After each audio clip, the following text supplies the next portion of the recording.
يوصل صراحة واحد كدومية حسب الوضعية أهل مرشح الوضعية واحد كدومية حسب الشخص الله الوضعي والله مصر لي سائل إيران ووضعي حلم الوضعية دون نساء واحد كتر سنة وقبل ناس عليه شيء أبدا سنة كتر سنة وحيقول واحد قبل ناس يقول كدومية جامعات الرئيسة نظام يحول بيسي وضعية قصة أصلا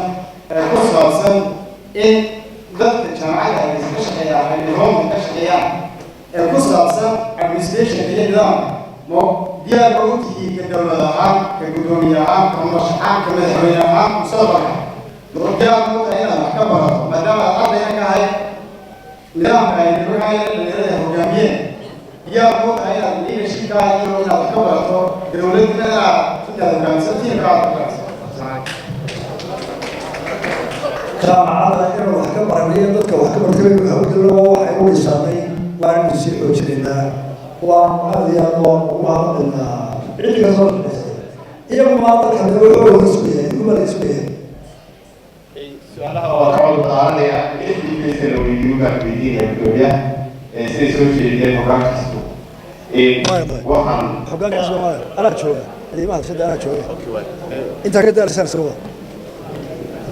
أنا مرلومة. وحن يعني معه. على نظام قصة سرقة فرنسا leadership. waxaan weydiinayaa gudoomiyaha leadership san koosidii klaasidii soo fadhiyo soo dhigtay waxa muhiim u ah in sharciga la ilaaliyo gudoomiyuhuna markii uu shaqeeyay gudoomiyaha ku soo baxday sharci ilaalinta aad loo dhigay waxa la gudoomiyaha hoota ugu xiray lama taxamin markaan maadaama imika oo ah xisbigii leey sharcigiisii waa jirisay dadku dhaliilayaan hal musliman ugu aamini karana sharciga loo ilaaliyo أرتمنوا رسول عصرنا هذا دولة دمدو واحد بسنة الشرعية هذا رسول عصرنا تعيش بقى مركز شكل وجود أنا ما تريد ولا يترينا مركز يترينا واحد بدون كي حسبي هذا حولي ما تريني أنا كمان تريني حاجة حسبي أسمع آخر حتى أقولها الله يروح الدواء القاضي لكن شوينا وحرية كنت شوينا وكامسة قلت بدك المقام مركز لبضنا مياه الجلد فرداك عنها لوتها الموضوع على هذا مركز شويه انت قفا على زوج دينو الى يقول لك عفوا هي اساسي واحد ورانا مصاب على قصتي مركز لكم اروح الى بليغا اول امرين والله في انك كنت مسك محمد حسن عابي وحكمل عليه مشاركة كسر شيء gudoomiye muuse xuseen cabdi musaddiqi waxa weydiinaya su'aasha gudoomiye dawladdu waxa jira bangiga dhexe oo lacagta soo haabaca waxa jira laba shirkadood oo ah Telesom iyo Somtel oo laba hab oo lacageed sameeya caalamka waxa la yaqaanaa lacagahaasi waxay maraan nidaamka dawladda oo dawladda ka iibisa sidaasay iyaguna u sii qaataan percentage haddaad ku guulaysato madaxweynenimada maxaad ku bedelaysaa nidaamka Somtel iyo Telesom ee dhinaca lacagta أقوله يجلس استمرار شيء حقيقة وجهه قال جلوا صحيح لكن بركة عليه شيء إنه سلاي هيك أنا ما هو قرضي بقى وجهه أما قد فارس كان جواب له أنا بحاول يفرق الباقي waxaan sheegayaa kulli ardayda fursada siinaya cid aan ardayda ahayn mas-uuliyadda su-aasha iyaga iskale aan su-aal siiyo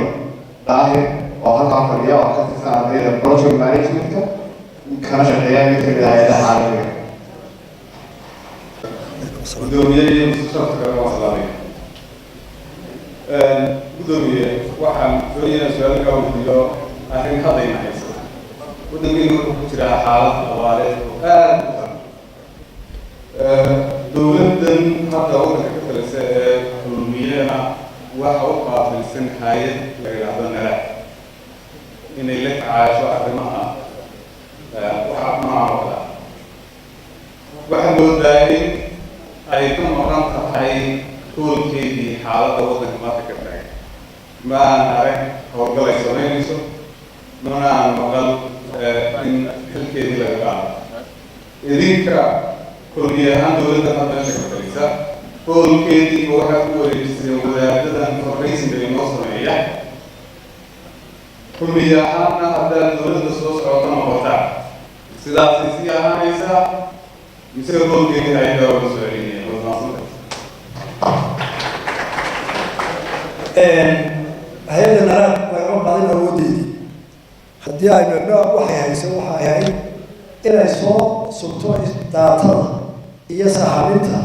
iyo waxa loo baahaya loo qabto hadba abaarta joogta marka naraad waxay howlgeli lahayd may jirin dhaqaalo buuran oo dalkeena dowladdu ay maanta iyadu keligeed kaga dhici karta inay ka hortagto ay rabaan tamartii xukuumadda iyo naraada xukuumadda ka mid ah ee qaban lahay way ka weynaatay abaartii waxay u baahnay in qaranka o dhan isku tago muxaafid mucaari sheekh taajir ardi marka waxay u baahnay in la sameeyo wafdi qaranka oo dhan ka kooban oo hadduu yahay civil society tujaar culimada qura maaha qaranka oo dhan baa lagu abaabulay sidaa darteed si ay noqto transparent ilaa cid loo xilxilsaa ayaynu guddaba qabanay laakiin haddii aan la yidhaahdo waxyaalaha ka baranay abaarta waxa ka mid a oo dowladooda loo tiraadaaba ay fulin karto qasaba oo arkayno in aynu yeelano kayd dhaqaale iyo technical ah oo abaaraha lagaga hortago taasi waa laysamaan nimadu soo noqotay markaynu awoodda yeelana meelaha maamul ba hogaamin hadda waxa lagu socdaa waa hogaantanaa waa warkeeda waa xubinteeda waa waqteeda laakiin awoodda iyadoo ay kayd ama wax ku lahayd baan lahayn saasaa keentay dadka lagu soo celiyo kulliyadda kufeensaa leadershipka gudoomiye waxaan ku weydiin lahaa xeerka golaha guurtida mar walba muddada duwan la kordhiya sababaha loo aanay wax kamida beerihii iyo weli aan ku heshiin karin marka xeer ma u qorsheynaysaa in xeer laga qaabkii loo xili lahaa ay ka tahay su-aasha labaad ku raacin lahaa haddii isbigaagu umadada uu ku guuleysto lagolaha wasiirada iminka jiro baad ku soo celin doontaa si qola cusub baa keeni doonta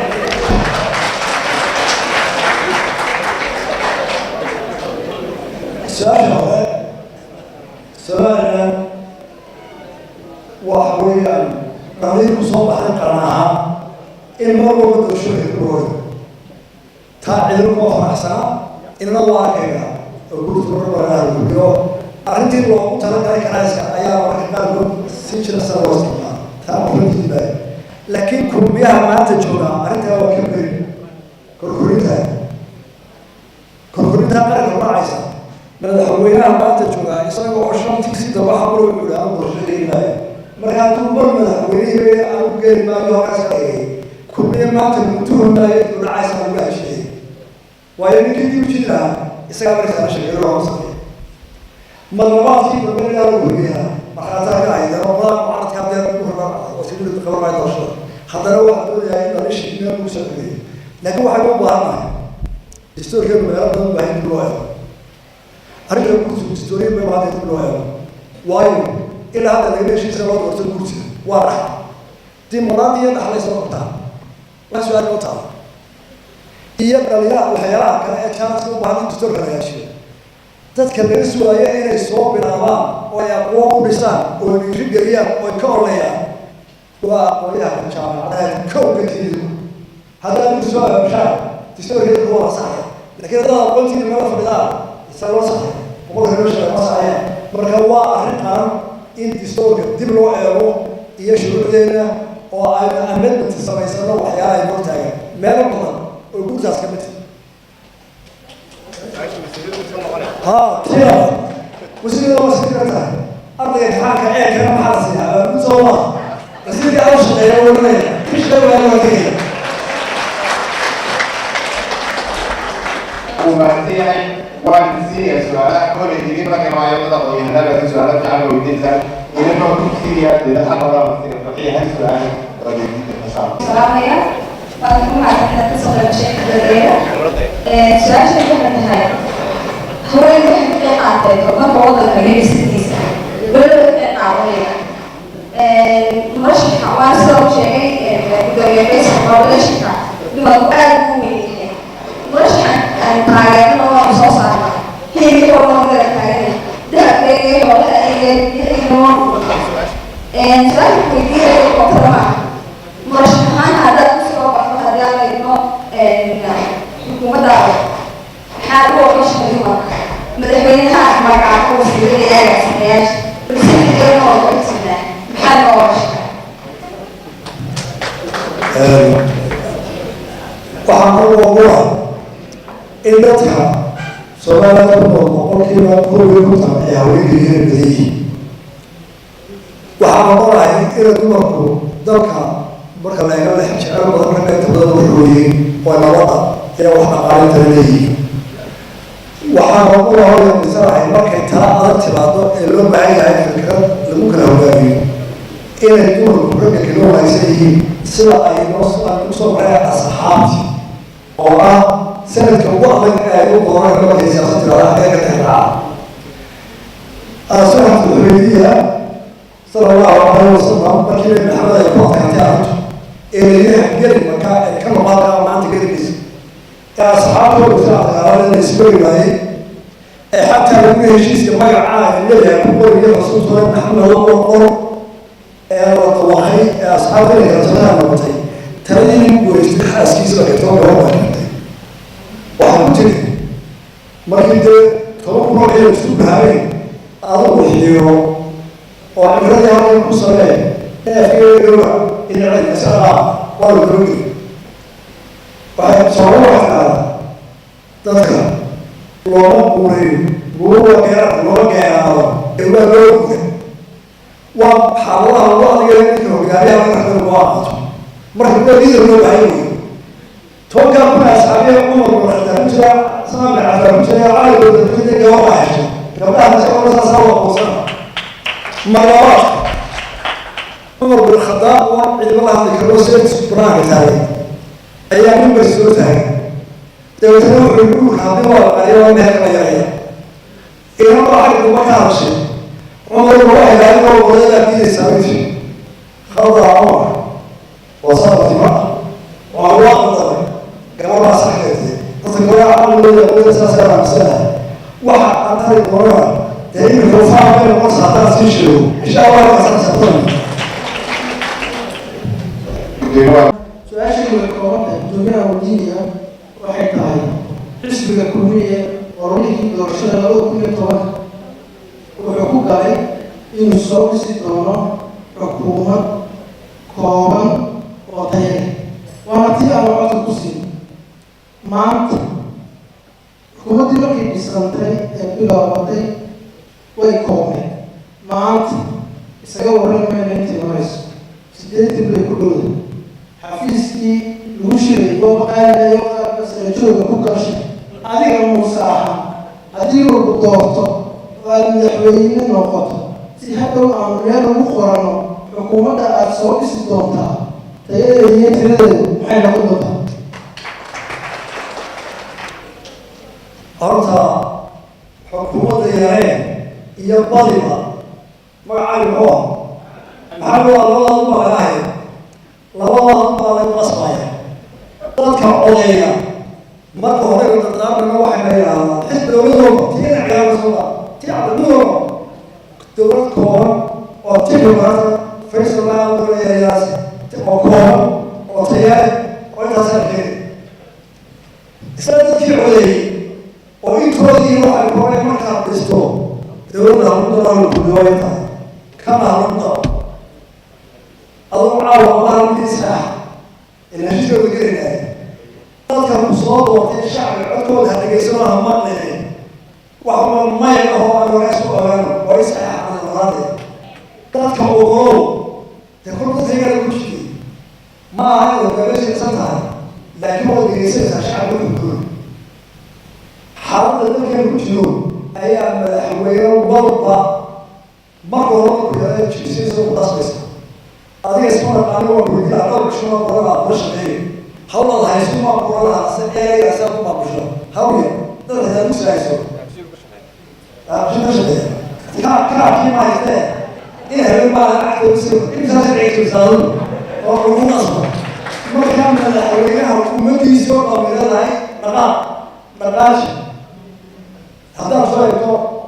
لو هذا هي طريقة كذا هذا شيء صار وعطش وعوي تذكر السنة يقولون يا باي هو يقولون ما كان هو فارق شيء لكن هذا إيه بلا هذا إن هذا هي كلام تعالى ما بنا نقول ثاني هو ما أقول ما كذا لكن هي تذكر بحث أقولها كم بحث ولي كموضوع ويا هو هذا يقول هذا يقول هذا يقول ويا مصر يقول مصر ويا هذا أقولها هو كذا ويجوا هذا marka garaacay waa mudaya asbaab inna ma shaca waa in ma mamlaka isku sida qaado ma xisaabiyo laakiin waa ugu qasbay waxa soo qoranaya ana askaysto idina hadana toor wata waa reey joogta taraama socodka asalaam كنت بيساعد بحية السلام عليكم حسوا كلية المسجد عبدي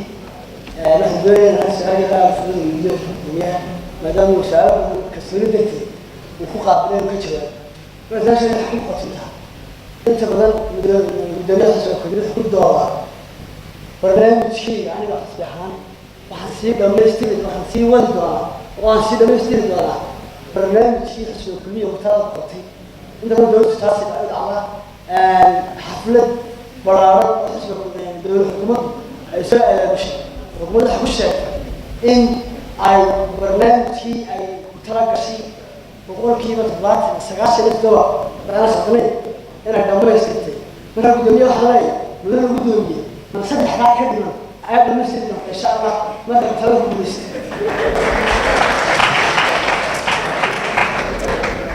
والله غير برنامج كبرنا من واحد برنامج كده في معها كسر معها عن وضعها كمان صحيح خلينا نقول كده حاجة مصطفى والله تكلم برنامج هسوق 10 سنة فرضا شهادة قوتية هيدا في مساحة معايا بروجكت شنتي سنة هو أيوه markii dawladdu ay qaatayna haddii la xiriir qorshaha dawladda waa in la maqal iyo sodon kama ahaysan qorshaha la qorshaha wasaaradda qorshaha ka soo qaado kii labaad ee kaan saxaya haddana in ka qabaysana deetanka ay qaadaysa samaysa waxa weeye marka hore ay qorshaha sare keentay marka xukunka qabtay baahida kaasina barnaamijkiisa horumarka qorshaha wasaaradda sharaf ismi barnaamijku baa qorshaha marka waxay la tahay qabyada way badan tahay waxaan samayn doonaa intii la qabsatay intii lagu saaray